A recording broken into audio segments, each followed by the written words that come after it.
பல்வேறு கோரிக்கைகளை முன்வைத்து கடந்த 2 மாதங்களுக்கும் மேலாக நடைபெற்று வந்த மின்சார ஊழியர்களின் போராட்டம் முடிவுக்கு வந்துள்ளது.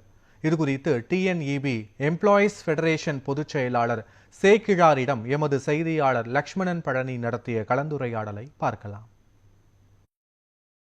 தமிழ்நாடு மின்சார ஊழியர்கள் பல்வேறு கட்ட போராட்டங்கள் குறித்து தொடர் ஆலோசனையானது மேற்கொள்ளப்பட்டு வந்தது. அந்த வகையில் ஊதியம் உயர்வு வழங்க வேண்டும், காலி பணியிடங்களை நிரப்ப வேண்டும் உள்ளிட்ட கோரிக்கைகளை வலியுறுத்திதான் கடந்த 2 நாட்களாக பல்வேறு பகுதிகளில் தொடர் போராட்டமானது நடைபெற்று வந்தது. அந்த வகையில் இறுதிக்கட்ட பேச்சுவார்த்தையானது நடைபெற்று முடிந்திருக்கக்கூடிய நிலையில் இறுதிக்கட்டமாக மின்சாரத்துறை சார்பாக என்ன முடிவுகள் எடுக்கப்பட்டுள்ளது என்பது குறித்து பேசுவதற்காக டிஎன்இபி எம்ப்ளாயீஸ் ஃபெடரேஷன் பொதுச் செயலாளர் அவரிடம் கேட்டு தெரிஞ்சுக்கலாம். சார் வணக்கம். இப்போ தொடர்ந்து 2 மாதங்களுக்கு மேலாக போராட்டம் பண்ணியிருக்கீங்க. அதுக்கான ஆலோசனை கூட்டம் இன்னைக்கு தலைமையில் தொடர்ந்து நடைபெற்றது. இப்போ இறுதி கட்டமாக என்ன முடிவு எடுத்திருக்காங்க? இது வரைக்கும் தொடர் போராட்டத்தின் விளைவாக மின்சார வாரியம் ஊதிய உயர்வு இதர தொடர்பான பிரச்சனைகளுக்கு முடிவு காண்பதற்கான இறுதிக்கட்ட பேச்சுவார்த்தை நேற்று நடந்து முடிந்திருக்கு. தொழிற்சங்கங்கள் சார்பாக வைக்கப்பட்ட பல கோரிக்கைகள் மின்சார வாரியத்தால் முடிவெடுக்கப்பட்டும் நேற்று மாலை தமிழக அரசு நிதித்துறை அதிகாரிகள் எல்லாம் கலந்து பேசி முடிவு காணப்பட்டும் ஒரு இறுதி முடிவை ஏற்றிருக்கிறோம்.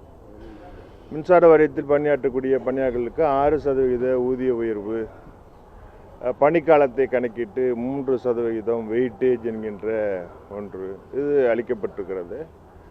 மின்சார வாரியத்தில் பணியாற்றுகின்றக்கூடிய கேங்மேன் பணியாளர்களை கள உதவியாளராக பதவி மாற்றம் செய்ய வேண்டும் என்று தொடர்ந்து வலியுறுத்தி வந்தோம்.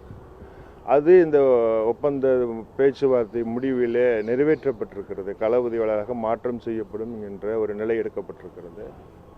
அதுபோல் கிளாஸ் 1 and 2 பணியாற்றக்கூடிய அலுவலர்களுக்கு பொறியாளர்களுக்கு ஊதியம் மறுக்கப்பட்டு வந்தது அரசால்.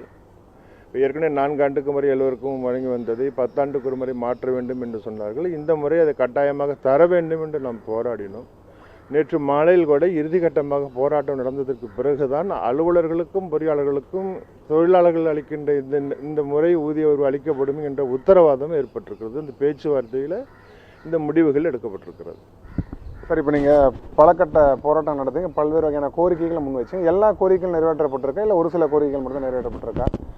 பிரதான கோரிக்கைகள் முடிவுக்கு வந்திருக்கிறது. பிரதான கோரிக்கைகள் இல்லை என்று சொல்ல முடியாத பல்வேறு கோரிக்கைகள், உடனடியாக தீர்வுக்கு வர முடியாத பிரச்சனைகளை ஒரு 6 மாத கால இடைவெளியில் ஒரு கமிட்டி அமைத்து அவற்றையெல்லாம் நிர்வாகம் தொழிற்சங்களோடு பேசி முடிவு காண்பது என்பது இருதரப்பும் நேற்றைய பேச்சுவார்த்தையில் ஏற்றுக்கொள்ளப்பட்டிருக்கிறது. அது தொடர்பான கோரிக்கைகள் எல்லாம் மின்சார வாரியத்திற்கு நாம் ஏற்கனவே கொடுத்திருக்கிறோம், இன்றும் கொடுக்க இருக்கிறோம். இந்த பிரச்சனைகளை தொடர்ந்து பேசி முடிவு காணக்கூடிய வாய்ப்பு இருக்கிறது. சார், இப்போ இந்த போராட்டம் பொறுத்தவரை தற்காலிகமாக தான் முடிந்திருக்குங்களா, இல்லை தொடரும் போராட்டமாக இருக்குன்னு நினைக்கிறீங்களா? போராட்டம் ஓரளவுக்கு முற்றுப்புள்ளி வைக்கக்கூடிய சூழலை எட்டி இருக்கிறது, அப்படிதான் என்று சொல்ல வேண்டும்.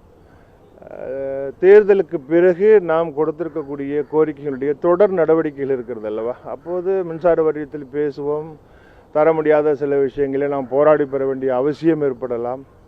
இப்போ இப்போதைக்கு போராட்டங்கள் நிறைவு பெற்றிருக்கிறது. மின்சார வாரியமும் அரசும் தொழிற்சங்களும் சேர்ந்து ஒரு முத்தரப்பு ஒப்பந்தத்தை ஏற்படுத்துவதற்கான முயற்சி மின்சார வாரியத்திலிருந்து அழைப்பு தொழிற்சங்களுக்கு வந்திருக்கிறது. நாங்கள் ஒப்பந்தத்தை எதிர்கொள்வதற்காக செல்வதற்காக இருக்கிறோம். அங்கே போனதற்கு பிறகு ஏற்கனவே நேற்று பேசி எடுக்கப்பட்ட முடிவுகளின் அடிப்படையில் இன்று அவர்கள் சொல்லக்கூடிய கருத்துக்களை எல்லாம் உள்வாங்கி இந்த ஒப்பந்தத்தில் இணைவது குறித்து அங்கே முடிவெடுப்போம். சரி, இப்போ நீங்கள் கடந்த ஒரு 2 மாதங்களாக போராட்டங்களை மேற்கொண்டு வரீங்க. இப்போ பணியை புறக்கணிச்சு தான் பணியாளர்களும் போராட்டங்களில் ஈடுபட்டு வந்தாங்க. இப்போ இந்த பணியை புறக்கணிச்சனால எந்த அளவுக்கு தொழில் பாதிப்பு ஏற்பட்டிருக்குன்னு நினைக்கிறீங்க மின்சாரத்துறையில் பொறுத்தவரையும்? மின்சாரத்தை நிறுத்தி எங்கும் நம்ம போராட்டம் பண்ணலை. மின்சார தொழிலாளர்கள் பெருமளவுக்கு வேலை நிறுத்தத்தில் கலந்துகின்ற போது அன்றாட பணிகள் பாதிக்கப்பட்டிருக்கக்கூடிய சூழல்கள் இருந்திருக்கிறது. அது உண்மையும் கூட.